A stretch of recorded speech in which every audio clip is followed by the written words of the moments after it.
The Thailand Dry Port, or TDP, and Vientiane Logistics Park, or VLP, will facilitate and cut the cost of freight transport through an interconnected transport system.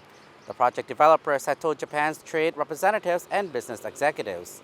Being developed on 382 hectares of Dongposi village, Hat Saipong district, the project is located near the first Laos-Thailand Mekong Friendship Bridge and will connect to the Laos-Thailand Railway station.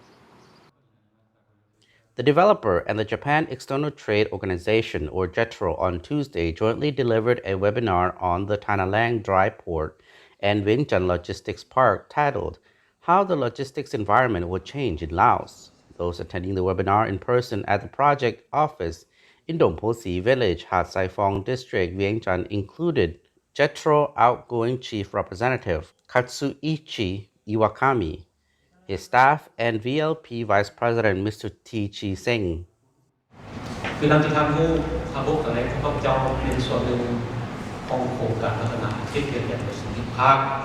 Addressing the guests, TDP Managing Director Sakon Pilangam said the project launched a soft opening on September 7th, providing modern facilities to facilitate and expedite logistics and transport services.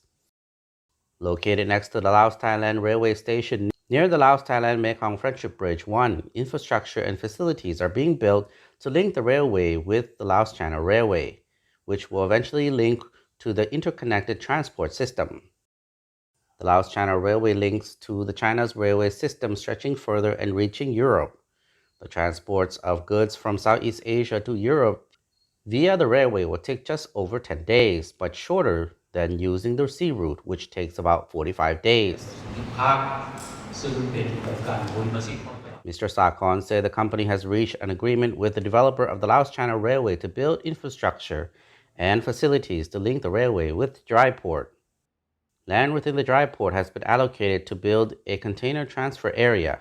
A 1 meter wide and 1 meter long rail track stretching from the Laos-Thailand Railway will be built in parallel with the Laos-China 1,435 meter rail track to enable containers to be transferred in the container yard of the dry port. Construction of those facilities has begun with completion expected by December, Mr. Sakon said in response to questions raised by Japanese business operators. The expected completed timeframe coincides with the planned opening of the Laos China Railway scheduled for December 2nd. Mr. Sakon said freight transport using the Laos China Railway depends on several factors, including transport service providers' needs and the availability of goods. The dry port acts as a station where any transport service provider is welcome to use the services provided. In addition, he said it would be necessary to check whether the intended destination countries would accept imported containers. In addition to the railway connection, the dry port also connects to major roads leading to countries in the region. Responding to a question, Mr. Sakon said his company plans to contact major cargo vessel operators to arrange for empty containers to be brought to the dry port.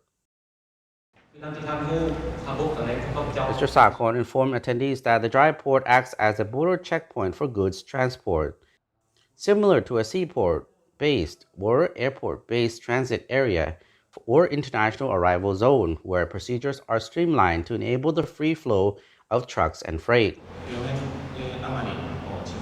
Addressing the webinar online, JETRO's incoming Chief Representative Yasushi Kikuchi said Japanese investors are interested in the project as reflected by the number of questions asked.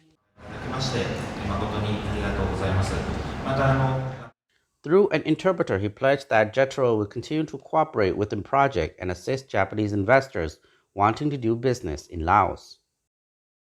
The Dry Port and Logistics Park are part of the Lao Logistics Link project and the Lao National Logistics Strategy for 2016 to 2030, which will boost the government's efforts to transform Laos from a landlocked into a land-linked country. The dry port is also set to link with a planned railway connecting Vientiane with the Vung Ang seaport in Vietnam's central Ha Tinh province. Through this route, containers could reach countries and regions such as southern China, Japan, Republic of Korea, Russia, the Philippines, and Indonesia. The project comprises 5 zones offering various incentives and investment opportunities for investors, including tax breaks. The zones are as follows.